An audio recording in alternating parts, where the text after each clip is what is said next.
Do you feel continually let down by modern media? Do you miss the good old days, back when all that mattered was a good story and not some agenda? Do you have ambitions of picking up a pen and pad and fighting the creative war yourself? Then this is the podcast for you. Each week, I'm going to talk to a creator who said enough is enough and started making the content they wished was out there. Join us as we discuss the ups and downs of the self-publishing world. We want to help empower you to join the Iron Age of media. Welcome to Iron Age Marketing.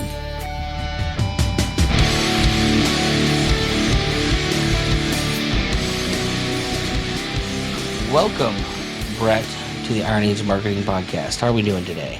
Hey, Nikki, I'm great. Thanks very much for having me on your fun podcast. Well, you were, I'll say, at least partly inspiring in actually starting the podcast. At one time, I'd even had visions of you as a co-host, but that did not work out. Instead, you ended up starting up this thing, Boost with a Book. Why don't you tell us a little bit about yourself before we kind of get into what your product is? Okay, great. Well, thanks. Yeah, we met through the Tom Woods School of Life, we could mention. Mm-hmm. It's a great place. Met a lot of great people there. So my background is aerospace engineering, a strong engineering project management background. Mm-hmm. And I've always had a creative outlet or energy for myself. And for most of my life, that outlet was music writing and playing and composing. Mm-hmm. And so eventually I found the courage and made the decision to self-publish my first album, or self-produce and release an album of original music. And after I did that, I felt like I had permission to produce and ship anything I wanted. And it was a great release, and satisfaction. So it gave me the courage to do that. So eventually I just thought about what can I channel my creativity into that are my strengths and my skills. So that's what led me into book writing and publishing. And so I have self-published. So my first book was a career advice book for kids and young adults and how to get into aerospace and engineering. That is called How to Be a Rocket Scientist. That was published in 2014, almost 10 years ago now. And since then, I've written and published or edited or helped other people publish dozens of books, mainly nonfiction, although I have helped some people write some fiction, science fiction books also, and publish those, self-publish. But what I really am passionate about is a couple things: children's books to help encourage them to learn about and pursue STEM-oriented topics like space, engineering, technology. And I also am passionate about helping other people boost their lives, their careers, or their businesses by self-publishing a book with their name on it to give them more credibility and authority and open up new income streams, new income opportunities for them. And so that's why I launched boostwithabook.com to help people do that. I'm curious, have you found, like, in your own life that having books under your name has helped launch parts of your own career, your own life into places you didn't expect them to go? It definitely has, yep. So I've used it to promote my current career. I used it to shift careers. I've relocated a few times since I wrote that first book, a couple times. And so I wanted to pivot my career into more of civil engineering from aerospace. So I've asked, what could I do to position myself as a unique authority for a job that I wanted? So I thought if I could work with drones in civil engineering, that would combine aeronautics and aviation and civil engineering in a nice, cool way. So I wrote a book about using drones in civil engineering, and that book got me several job interviews in the field. And I ended up taking a slightly different job, but it exposed me to other people. It got me speaking engagements at conferences. If nothing else, I imagine like it's a serious confidence booster to have people interested in what you have to say in a field that you're not necessarily, I guess, the expert in, or you're not thought of as being that. It's like, hey, I have things to say outside of my wheelhouse. It does that. It's an awesome opportunity to cold call people who you wish you could talk to, because you can say, hey, I'm writing a book on this topic and I'm looking for experts to make a statement or to provide some insight. Would you be willing to have a short informational interview with me to talk about where you see things. Podcasting's really good for that too. That's true. I once interviewed Bob Murphy, and we talked about what do you call it, karaoke, and a whole bunch of other stuff. And it's like I have no business talking to Bob Murphy, but I made the pitch because I had a podcast. Yep. Well, it's really, I think it's a great guerrilla marketing tactic to meet people, to get your foot in the door with companies and organizations. If there's companies or people you want to work with, you just figure out, okay, how can I include them in the book? And then it gives you a reason to call them, and it benefits them. And when your book is published, right, you can say, all right, I'll send you a copy of it. Well, it's that classic psychological tactic. Hey, I did you a favor. I put you on my book. Like you've already done something for them. They got to close that loop and do something for you to make everything equal. Exactly. Yep. So it's a great thing, and also it's if it sells well and sells on a recurring basis, now you have a new income stream that pays you every month, and you've only done the work once. So I love that concept too.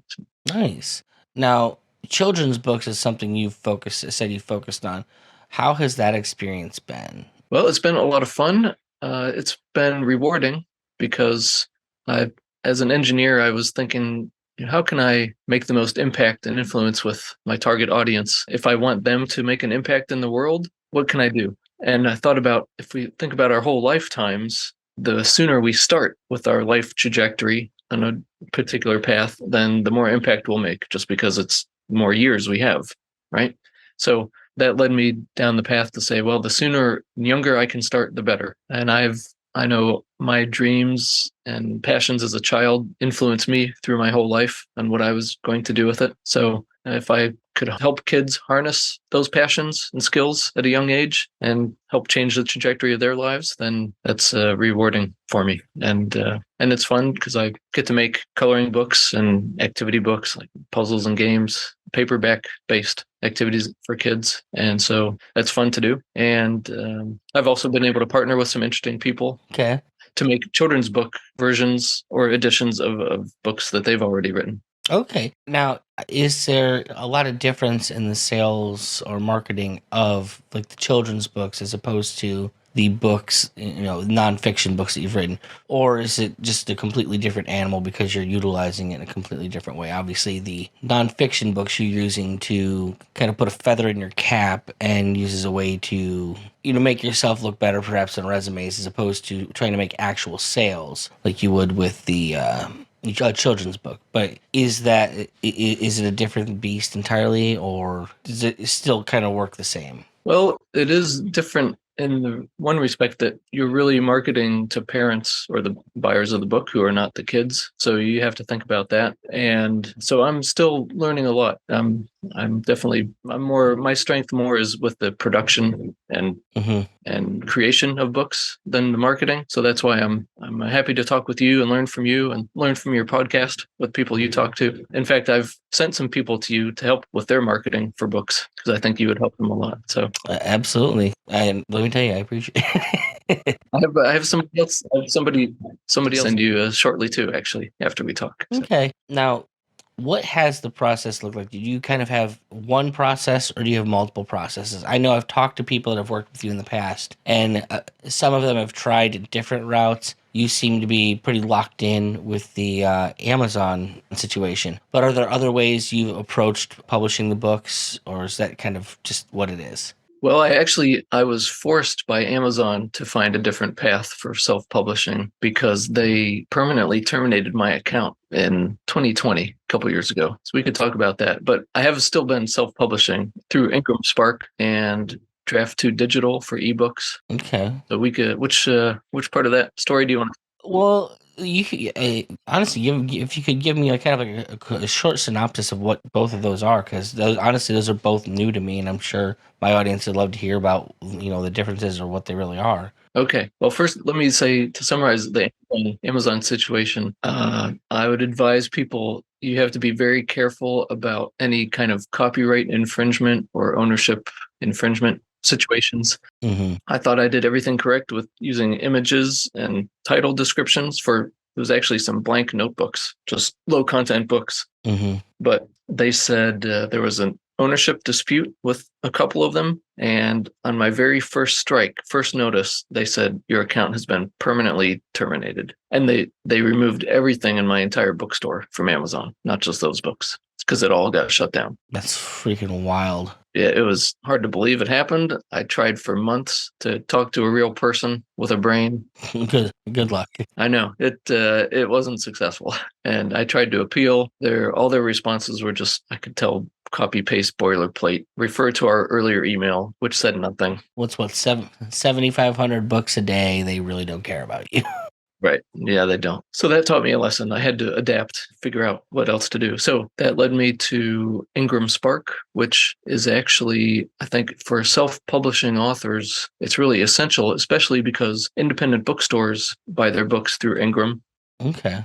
And so do libraries. And through Ingram Spark, you can push your book to every major bookseller, including Amazon. Mm-hmm. So my books are, at least the best-selling ones, are now on Amazon again, but I came at them through the back door, so to speak, through Ingram Spark. Yeah. So that's a great place. It's not as seamless and smooth and user-friendly as Amazon, but it works. It costs more money than Amazon too, but it gets your books out there. And for ebooks, I bet, do you have a lot of people that publish ebook versions of their books? I don't know yet. But I imagine that a lot of people are going to go that route just because it gets it out there quick.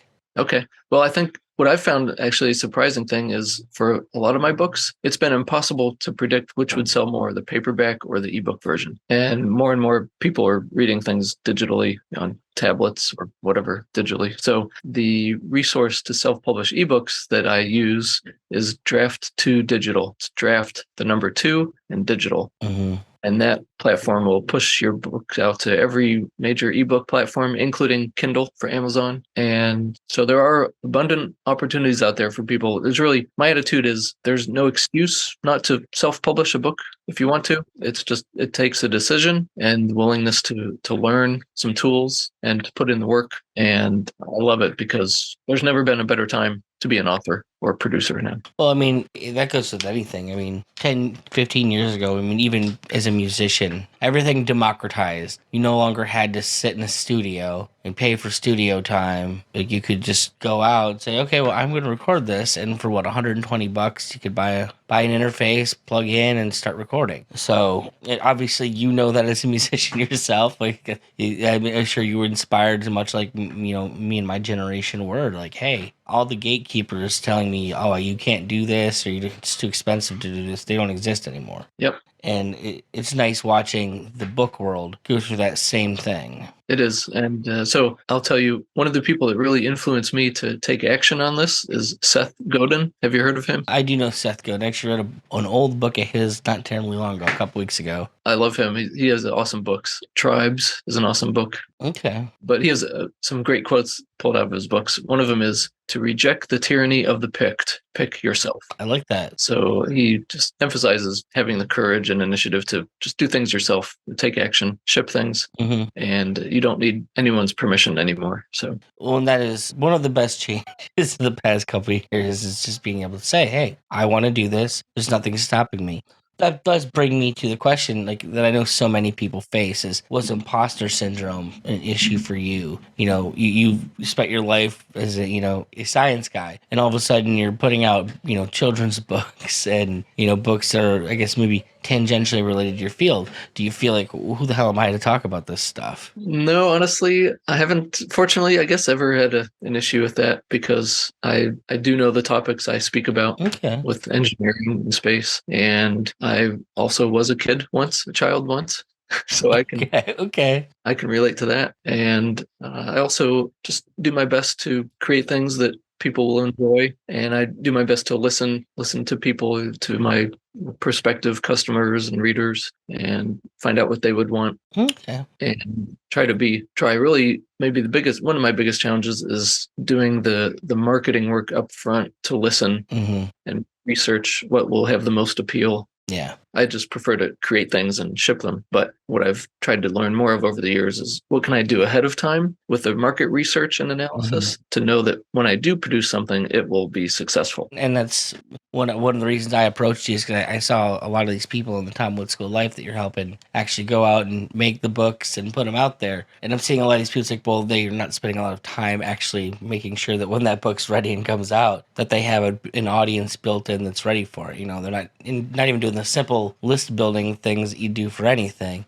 And it was definitely part of inspiring me to tackling this side of things, because this side of things I know how to go out and work the psychology, just start building the lists. And so if you do that properly, you can start at like a really good position.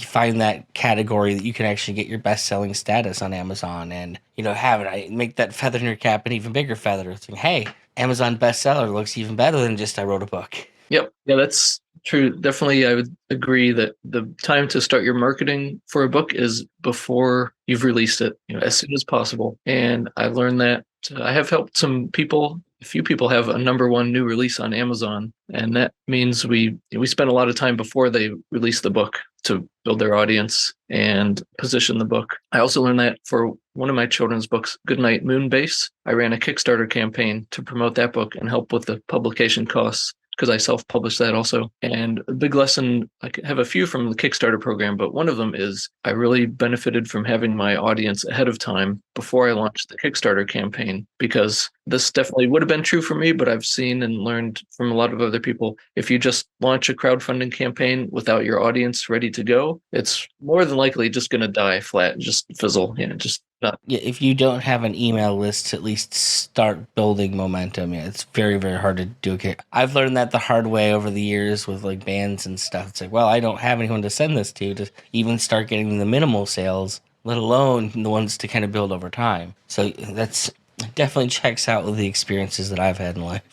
What was running the Kickstarter campaign like for you? Like, did you like going through the pre-sale process of doing something like that, or is there a method you prefer to that? Well, for me, I partnered with somebody who was another marketing expert and social media manager type of person, and she basically was my campaign manager for the Kickstarter campaign. So she helped a lot doing some things mainly behind the scenes. Mm-hmm. But we made a 30-day plan for the campaign, so it was active for about 1 month, which we found was the best practice normally. And we made a plan for what we would do every day and every week. So I had to post an update every single day during that campaign that went to my lists, social media, and it just became a persistent, really serious effort for that month. But really, I'd say for 2 months before that, leading up to it, we were building the marketing materials, deciding what the rewards were going to be and publishing those and promoting them. I also partnered with other organizations to boost their efforts with the book. Mm-hmm. And so I was reaching out to partners and affiliates to have some cross promotion and joint promotion. I'm imagining for something like that, there's a lot of options for people to get in on the affiliate front to help sell the book for you. So I did what I could there. I found it was really not the partners I worked with. Overall, I'd say it didn't work as successfully as I hoped. Okay. What were the issues that you had? Just people not pulling their own weight, the standard kind of stuff? I guess, is that standard? That's pretty much what I found. That it was hard for people it seemed hard for them to agree to cross promote, or it was just hard to get their enthusiasm. Put it this way, as a podcaster, you'd be surprised how few people will even like retweet the episode that you did with them. Oh, really?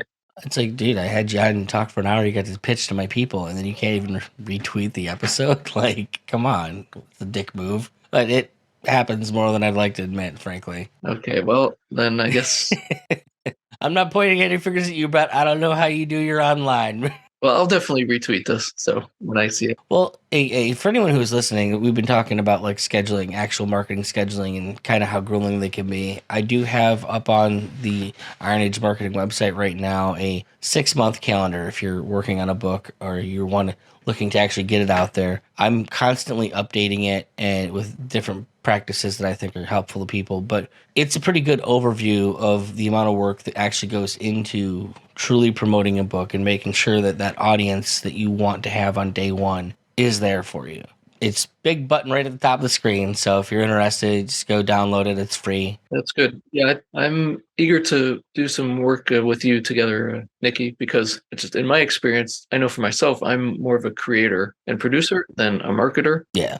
And I think it's rare for people to be experts and extremely competent with both aspects. Mm-hmm. So to be most successful, people need to find someone who complements their strengths and skills and passions. Because if you're not passionate about doing something, it's just going to be a chore, and I think that will reflect in your effort too. So for me, and it's something that I've just always been a fan of things. Like I love building hype for things. I love talking about the things that I love, and so it's just natural for me to want to go in and try and help people make something more popular, so that other people can share in the love and the passion that I have for the things that I'm working on releasing. And that's kind of the way I approach it. Like, this thing's important to you. I want to make sure that as many people who can think this is important to you is important to them as well.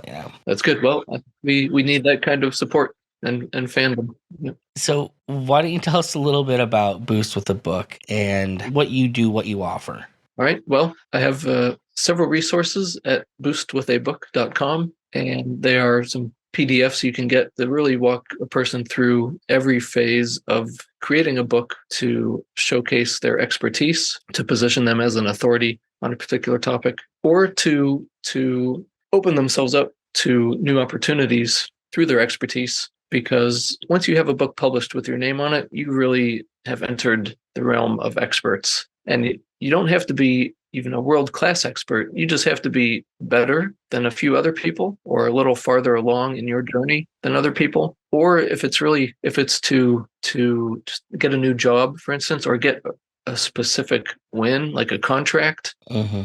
It's a great, as I said before, guerrilla marketing effort to be like an expanded brochure, an expanded resume for somebody. It separates you from your competitors. If somebody's looking to hire you for something, it could be a gig or, a long-term contract maybe, or a job, but anything like that. If there's two candidates and you're the person that says, oh, well, this person actually wrote a book on what we want them to do, and it provides a way for you to also provide your personality through the book and some stories, some testimonials. So anyway, I have resources at the website to help people use all these techniques and strategies in a book. And for those that question like whether or not what he's saying is true, if you look back to the episode that we did with Remzo Martinez, he specifically tells you that he was looking for a position with a company. He was rejected for it once, ended up getting it later on after he'd released his book. And the candidate that he was running against had a book themselves.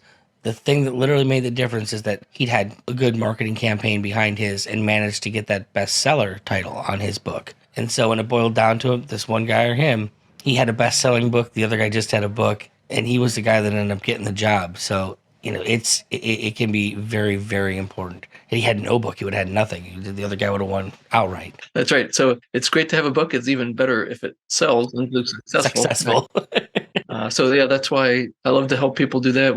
We have some mutual acquaintances through the Tom Woods School of Life who I've helped self-publish a couple of their books, a few people, and they've been fortunate to have #1 new releases on Amazon with their books. And then I think there's some others who have some books in the works that I'm going to tell you about too, because they will need help with the marketing. Awesome. Well, is there anything else that you wanted to get out on today's episode? Do you think we covered what we needed to cover for people? Well, I've been happy with our discussion here. Thanks again, Nikki. I think if people want to find me, they can go to boostwithabook.com. I'm on LinkedIn at Brett Hoffstadt, and I'm also on Twitter, Brett Rocket Sci, and I'm happy to meet with people and find out how we can work together or help them out. And I'm eager to follow up with you too, Nikki, so we can do some joint marketing and promotion together. So. And if today wasn't enough of a self-word, I know you can go out, look for Brett on a number of podcasts and YouTube